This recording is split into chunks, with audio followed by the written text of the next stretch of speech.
माता की, भगवान भोलेनाथ की, माता कामाख्या की, सभी संतों की, गौ माता की, बोली सच्चे दरबार की, करौली शंकर महादेव धाम की, गंगा मैया की, माता महाकाली की, हर हर महादेव।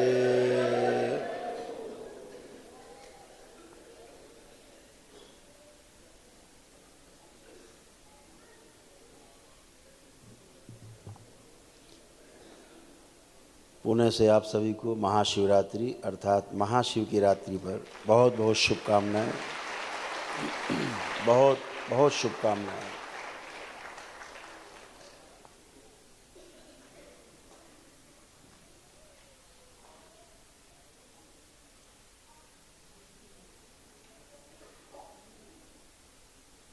शिव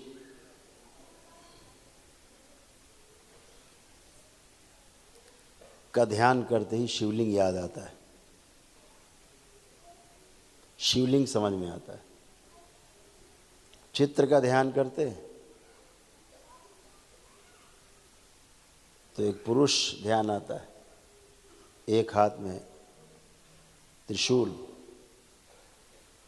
दूसरे में डमरू, नंदी की सवारी।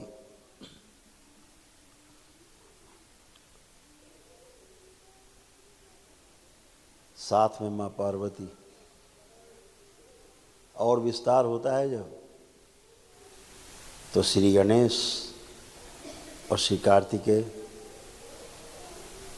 फिर उनकी सवारियाँ, सब शिव से ही उत्पन्न है।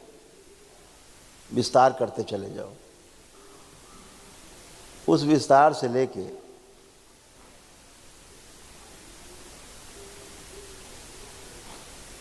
पूरी सृष्टि में जो विस्तार दिखता है वो शिव के ही कारण है। शिव कोई व्यक्ति नहीं है और व्यक्ति हो भी नहीं सकते।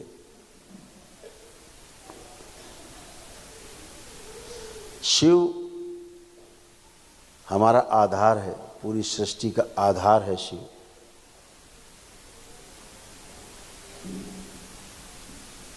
इस सृष्टि में सृजन का जो आधार है वो शिव है और विध्वंस का भी आधार शिव ही है।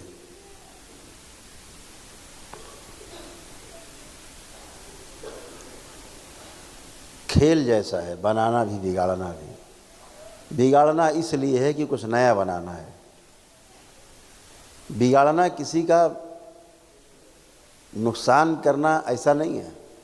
जैसे आपका मकान जर्जर हो जाए, टूटने पे आ जाए, टपकने लगे, कभी लगे छत गिर जाएगी, तो आप मकान पूरा गिरा के फिर से नया बनाते हो। तो ये मकान गिराना नहीं हुआ, ये सृजन हुआ, नया निर्माण हुआ कि आपको लगा अब ये बहुत पुराना हो गया, जर्जर हो गया, तो नया सृजन हो। ऐसे ही जब कोई भी जीव या मनुष्य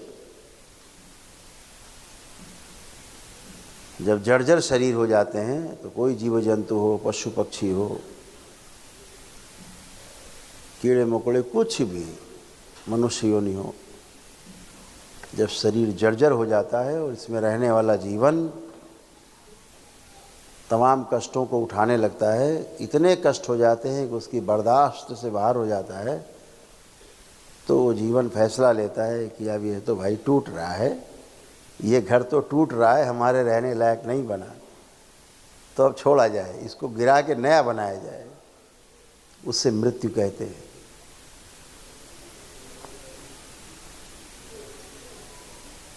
तत्काल ही नया जन्म होता है, वो किसी भी योनि में हो, लेकिन जन्म होता है, वो सृजन हो गया। जैसे किसी का पुराना मकान हो, कहा जाए भाई तोड़ के नया बनाना, तो कलेजे पे हाथ रख लेता, अरे भैया कैसे तोड़ें इसको, हमारे दादा ने बनवाया था। बहुत अंदर भय आता है, मोह होता है उससे, अरे ऐसे कैसे टूट जाएगा भाई। जो बड़े दिल वाले होते कहते गिरा दो इसको, नया बनाते हैं, धीरे धीरे बनाएंगे, नया बनाएंगे, और फिर से रहेंगे, फिर से कर्तव्यों का पालन करेंगे। तो जीवन में हमें ये बात बहुत अच्छी तरह से समझ लेनी चाहिए कि कुछ भी नुकसान के लिए नहीं है, कुछ भी हानि नहीं है, कुछ भी हानि के लिए नहीं है, सब कुछ लाभ के लिए है।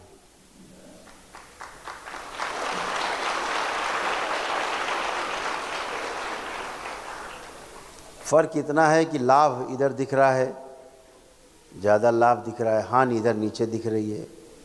तो जहाँ धीरे धीरे लाभ कम हो गया है उसे हमने हानि मान लिया, लेकिन वो लाभ कम है केवल।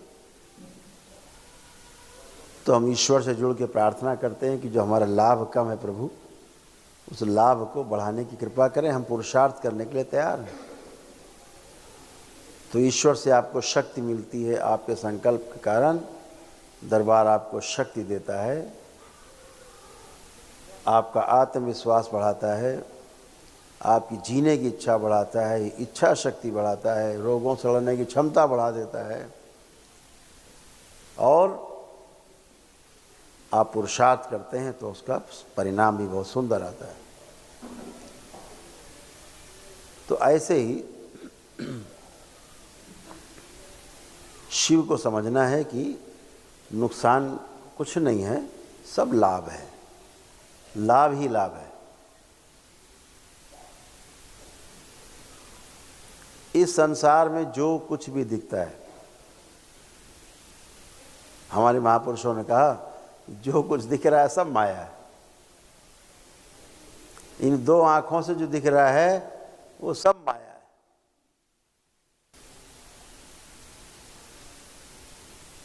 हम तो कह रहे हैं जो इस तीसरी आंख से भी लोग देखते हैं ना, 90% उसमें भी माया ही है।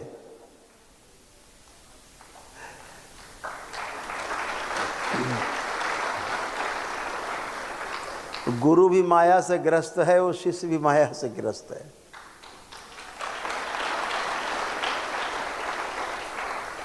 दोनों मोह माया में पड़े। जब तक बाबा जैसा पूर्ण गुरु नहीं होता तब तक स्थूल जगत हो चाहे सूक्ष्म जगत हो, आप माया के ही वशीभूत होते हैं, क्योंकि आपको माया बहुत प्रिय है। वो आपकी इच्छा है, वो आपके विचार में है, वो आपकी आशाओं का केंद्र है माया। इसलिए चारों तरफ जो स्मृतियां आपके घेरेंगी आपको, वो भी मायावी ही होंगी, ध्यान रखो।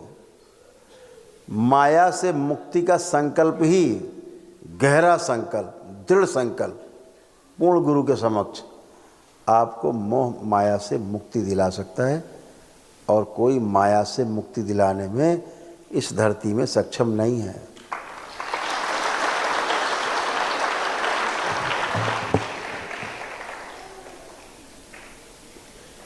हम बहुत देखते हैं, अच्छे अच्छे साधकों को देखते हैं, साधु संतों को देखते हैं, बेचारे बहुत बहुत कोशिश करते हैं, बहुत मेहनत, ईमानदारी से मेहनत करते हैं। परंपराएं इतना दूषित हो गई हैं कि गुरु भी फंसे और चेले भी फंसे। साफ दिखता है ये बेचारे कहीं आगे गति नहीं कर पा रहे, इनके चेले भी रोगों कष्टों में, तमाम समस्याओं में फंसे पड़े, तमाम शारीरिक मानसिक आध्यात्मिक कष्ट। कुछ ऐसे भी मिलती हैं परंपराएं जो बहुत शुद्ध हैं, पवित्र हैं, लेकिन उंगली में गिनी जाने वाली परंपराएं हैं जो उन महागुरुओं के कारण सुरक्षित हैं, पवित्र हैं। लेकिन कहा जाए कि 99% समस्याएं खड़ी हो गई परंपराओं में। इन परंपराओं को फिर से परिशीलन की आवश्यकता है, पुनः से महागुरुओं को ध्यान देने की आवश्यकता है। क्या कारण है कि तमाम संप्रदायों में, तमाम परंपराओं में जुड़ने के बाद भी कष्ट बने हुए, समस्या जाने का नाम नहीं लेती, जितना हटाने की कोशिश करते उतना नज़दीक आती। वैदिक प्रक्रियाएं, जितनी वैदिक अनुष्ठान थे, सब ने तिलांजलि दे दी, कुछ नहीं होता इससे बताते हैं। अरे दरबार तो एक दिन के अनुष्ठान में 400 प्रकार की स्मृतियां एक दिन में नष्ट कर देता है, जिसकी औषधि संसार में नहीं है।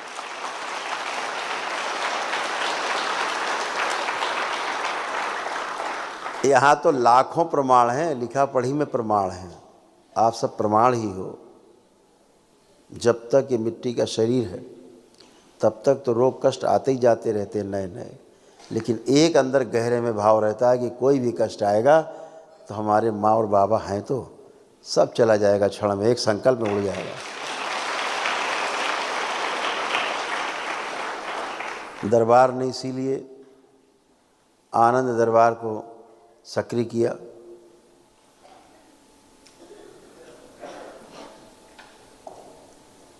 जिसमें लोग भाग लेते हैं, निःशुल्क भाग लेते हैं और कैसे भी जुड़ के अपने आप को धीरे धीरे स्वस्थ करते रहते हैं। अगर इमरजेंसी नहीं है, इमरजेंसी है तो दरबार में एक दिवसीय अनुष्ठान है ही, अच्छे से बातचीत करके, समझ के, आकलन करके कि हाँ क्या ये मेरे अनुकूल है, क्या मेरी क्षमता है करने की, ज़रूर करते हैं लोग। बहुत से लोग आनंद दरबार में आते हैं, उनको पहले आनंद दरबार में इतना लाभ मिलता है, वो कहते नहीं भैया हम तो सीधे एक दिवसीय अनुष्ठान करेंगे, वनडे करेंगे, क्योंकि यहाँ तो आने में इतना लाभ हो गया तो अनुष्ठान में कितना होगा, एक प्रमाण मिलता है।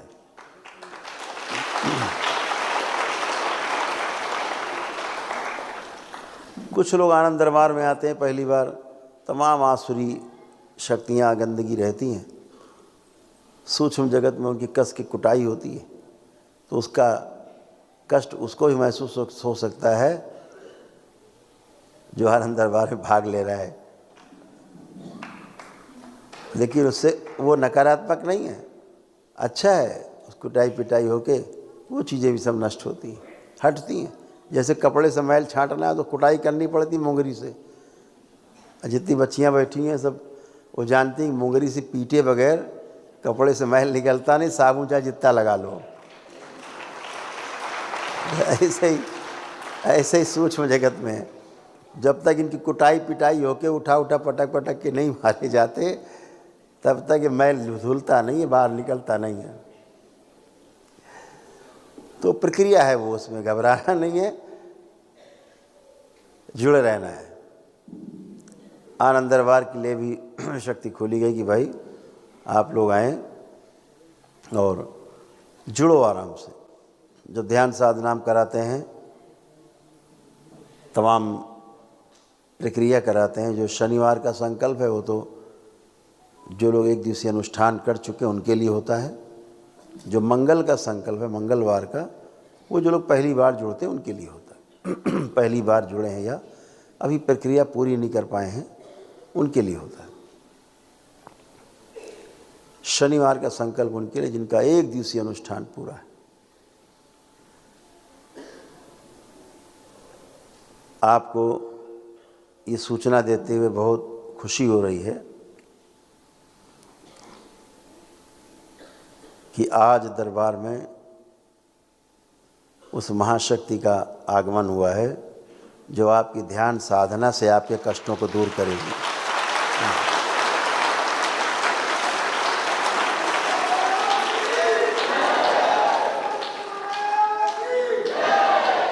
केवल ध्यान साधना से आपके कष्ट जाने लगेंगे। दरबार से जुड़े और ध्यान साधना करते गए, कष्ट रोग स्थूल में खत्म होते गए। अभी तो सूक्ष्म में खत्म हो जाते थे तत्काल, स्थूल में खत्म होते जाएंगे निकल निकल के। आपको दिखेगा, महसूस होगा कि मेरा स्थूल रूप में कष्ट मेरा जा रहा है, निकल रहा है, टूट रहा है, खत्म हो रहा है, और हम स्वस्थ हुए। मशीनें बताएंगी आधुनिक चिकित्सा विज्ञान की कि हाँ भैया अभी तो ये रोगी था, अभी तो स्वस्थ हो गया।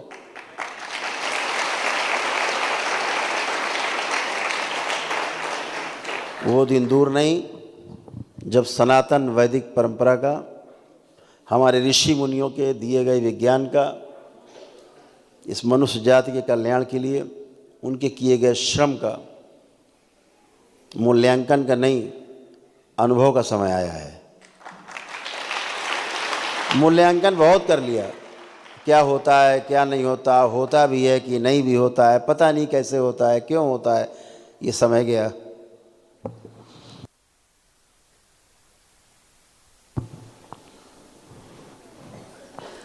अब समय आया अनुभव का। जैसे आपने दोपहर में ध्यान साधना की, तो आया है समय अनुभव का, एक्सपीरियंस का। आप देखते हो ना दरबार, टीवी चैनल्स पे लोग बड़ा ऑथेंटिक मानते हैं उन सबको, अच्छी बात है।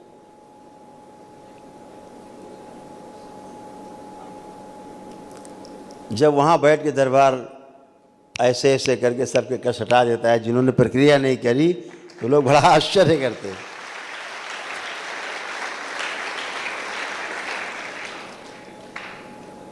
जब सही ऊर्जा से आप मिलते हैं, आपका संकल्प तो पहले से बना हुआ है, पैदाइशी संकल्प है कि हम स्वस्थ रहना चाहिए, हमें स्वस्थ रहेंगे, हमें बीमारी स्वीकार नहीं।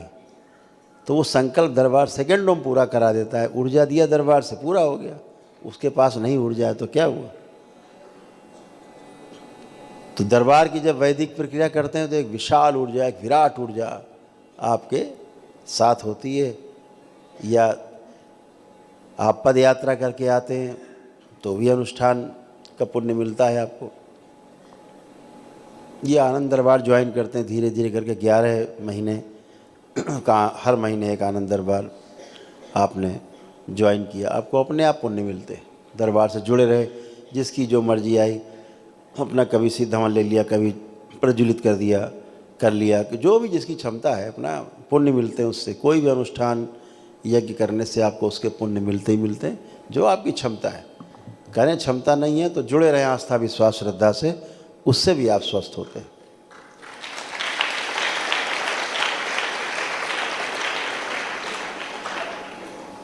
तो आज जो ये महाशिव की रात्रि है, महाशिवरात्रि है,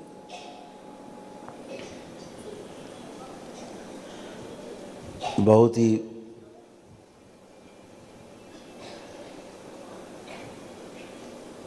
आपके लिए आज लाभदायी होने वाली है। जो लोग यहाँ बैठे हैं या घर में लाइव बैठ के देख रहे हैं और ध्यान साधना भी करेंगे साथ में, अपनी सिद्ध ग्यारी जला के मंदिर में रख दें और दूसरे कक्ष में आ करके कर सकते हैं।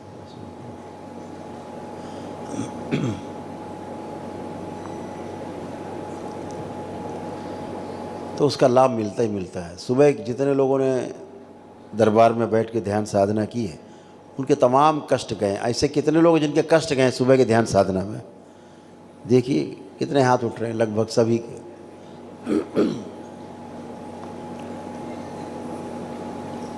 अभी जो शक्ति खुलने जा रही है, जिस महाशक्ति का आगमन हुआ, जिससे आप जुड़ने जा रहे हैं, सब पूरा संप्रदाय जुड़ने जा रहा है। श्री राधा रमन शिष्य संप्रदाय, परम पूजनी बाबा जी का संप्रदाय, पंडित श्री राधा रमन मिश्र जी का संप्रदाय बनाया हुआ। इसमें जितने दीक्षित लोग हैं, चाहे तंत्र क्रिया योग में दीक्षित हो, किसी भी लेवल पे हो, चाहे मंत्र दीक्षा से दीक्षित हो, या जिनके पास अभी दीक्षा नहीं ले पाए किसी कारण से, एक दिवसीय अनुष्ठान के पुण्य हैं, सभी में बहुत तेजी से सक्रिय। और जो भी नहीं कर पाए, उनमें धीरे धीरे धीरे धीरे उनकी भी आस्था विश्वास और श्रद्धा से उनके भी कष्ट जाते हैं। जो भी जुड़ता है इस आनंद दरबार के साथ उसको आनंद ही आनंद होता है।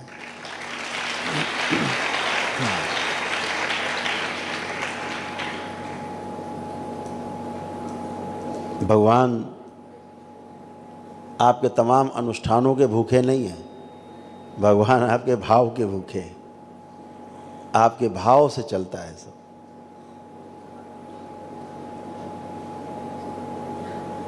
भाव विचार ही आपका स्वास्थ्य है, और भाव विचार गड़बड़ है तो वही आपका रोग है। तो आज की जो रात्रि है जागना है आपको, जितना जाग सको जागना है। ब्रह्म मुहूर्त के पहले सोना नहीं।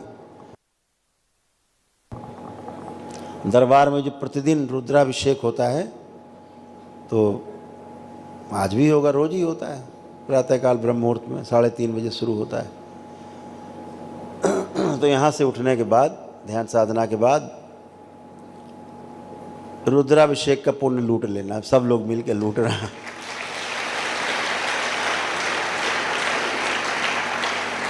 और उसके बाद चादर तान के सोना, 10 के पहले उठना नहीं। 10-11 बजे तक सो। 17 तारीख को आनंद दरबार है, उसमें सब शामिल होने के लिए आ रहे हैं। पिछली बार भी 50-60 हज़ार लोग आए गए बाबा के जन्मोत्सव में और आनंद दरबार में। इस बार भी आनंद दरबार है 17 तारीख को, 17 फरवरी परसों, और 18-19 को जो 10वें लेवल से लेके 15वें लेवल तक के तंत्र साधक हैं, तंत्र क्रिया योग में शामिल हैं, उनके साथ 2 दिन पूरा लगाएंगे। उनके साथ यहाँ पर तमाम अनुष्ठान, तमाम उनके साथ बैठ कर के ध्यान साधना की विधियाँ, उनकी समस्याएं, सभी कुछ देखेंगे कि कैसे वो एकदम आगे तीव्र गति से चल सके और आगे कैसे वो गति करेंगे। जुड़े हुए हैं, मेहनत कर रहे हैं, बाबा माँ से जुड़ करके आस्था, विश्वास, श्रद्धा से जुड़े हुए हैं, तो आगे बढ़ रहे हैं। ये कार्यक्रम होते ही रहेंगे, जगह जगह हर कार्यक्रम की सूचना मिलेगी। तो आज हम लोग सबसे पहले एक ध्यान साधना पे ध्यान देंगे, ताकि आपका जो शरीर है उसके कष्ट भी जाएं, स्थूल रूप से आपका जो मन है उसके भी कष्ट जाएं, और जो आपके जप तप ध्यान साधना में अवरोध हैं वह भी जाएं।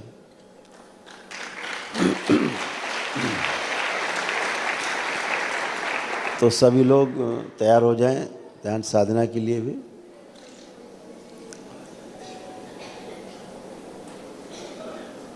हमेशा देखो, आपकी जो इच्छा शक्ति ना वो मजबूत होनी चाहिए। आप पे कोई कंट्रोल करे, आप कोई स्वीकार नहीं। ये किसी को स्वीकार नहीं कि कोई उसको कंट्रोल करे, उसके ऊपर नियंत्रण करे। कुछ कमज़ोर लोग होते हैं जिनके ऊपर कुछ चीज़ें नियंत्रण कर लेती, हो चिल्लाते। अरे भाई, तुम नियंत्रण करो, स्वनियंत्रण होता है। जहाँ कमज़ोर पड़े गया, फिसल गए। तो पूरी अपनी दृढ़ इच्छा शक्ति को आगे रखना है। दरबार तो खींच के नोच के निकाल ही देता है कष्ट आपका। इस दरबार से जुड़ने के बाद तमाम रोग कष्ट होते हैं, आपको पता भी नहीं कि वो भी चिल्लाते हैं। रोग और कष्ट भी चिल्लाते हैं, इस बात को ध्यान रखो। जो कुछ लोग तमाम हिलने डुलने लगते हैं, पेशी टाइप, वो जिनका शरीर है बिल्कुल हिल डुल नहीं रहे हैं। ये जो लदे बैठे हैं, ये वो हिल डुल रहे हैं, उनकी कुटाई चल रही, उनकी सर्विसिंग हो रही है, उनकी डंडा परेड हो रहा है उनके ऊपर। फील आपको होता है कि अरे लगता है डंडा परेड मेरे ऊपर हो गया। अरे नहीं भाई, एकाकार कर लिया है उसने आपके शरीर के साथ, इसलिए आपको ऐसा फील होता है। अच्छा है निकल जाए। यहाँ तो हिले की गए। तो सभी लोग अपने अपने मुद्रा में आएंगे। सबसे पहले